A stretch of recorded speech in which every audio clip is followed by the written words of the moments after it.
So the chapter is government budget. ठीक है. So government budget में अगर मैं बात करूं तो हम ये देख सकते हैं कि गवर्नमेंट बजट को कैटेगरी वाइज दो पार्ट्स में डिवाइड किया जा रहा है. एक है रेवेन्यू या रिसीट्स भी कहते हैं इसे,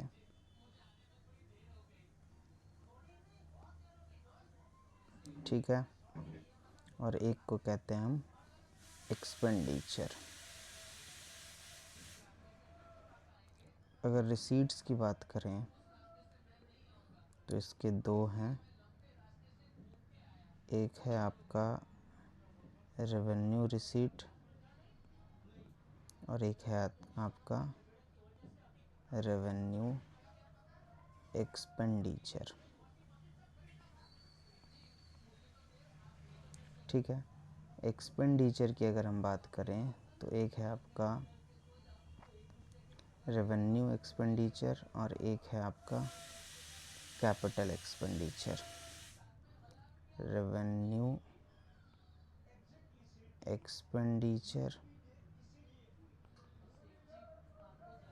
और कैपिटल एक्सपेंडिचर. ठीक है.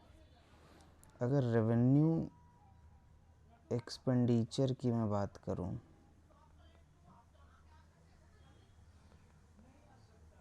ठीक है ना, तो इनकी डेफिनेशन जो आपको बुक में पेपर में लिख के आनी है वो ये है कि revenue expenditure are those expenditure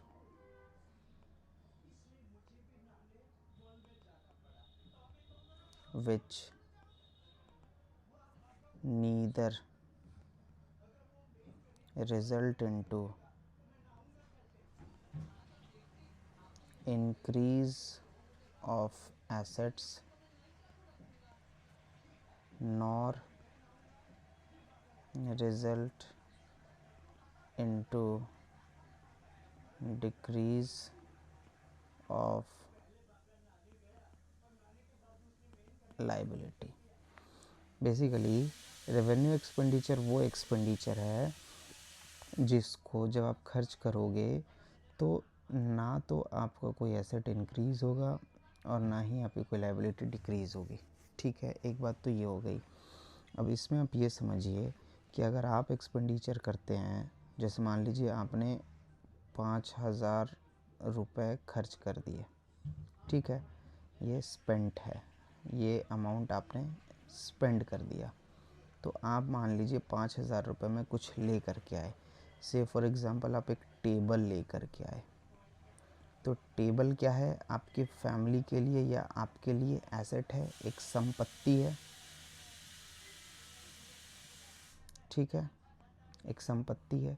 तो क्या आपके घर का एसेट बढ़ा? हाँ, मतलब खर्चा तो हुआ बट बदले में एसेट बढ़ गया.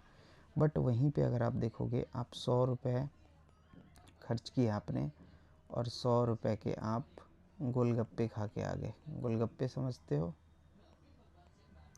कई लोग इसको पानी पूरी भी बोलते हैं. पानी पूरी, ठीक है, पानी पूरी. ठीक है, तो ये खाने के बाद आप 100 खा के तो आ गए, बट क्या आपका कोई एसेट बढ़ा? ये एसेट नहीं है, ये कोई एसेट नहीं है, ये रेवेन्यू. ये इसीलिए इसे बोलेंगे हम रेवेन्यू एक्सपेंडिचर. ठीक है, डन.